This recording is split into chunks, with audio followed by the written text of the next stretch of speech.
สิ่งที่อุโบสถสอนชาวพุทธหนึ่งด้านศาสนาสถานโบสถ์เขตพันธสีมา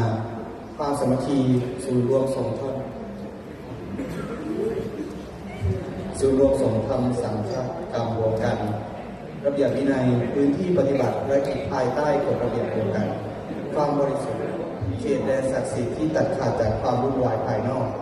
ความสงบเบาสบายสภาพแวดล้อมที่เอื้อต่อการเจริญภาวนา 2. ด้านการปฏิบัติธรรมการรักษาอุโบสถศีลการลดละกิเลส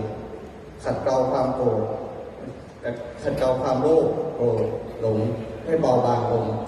ความสันโดษเรียนรู้จากการใช้ชีวิตเรียบง่ายไม่ยึดติดความสบาย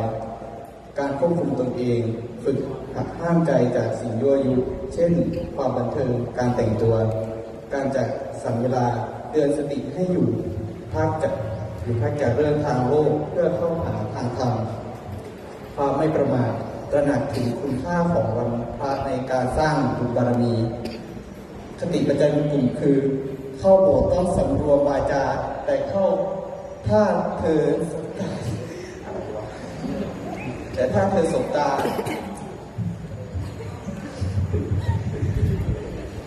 จุด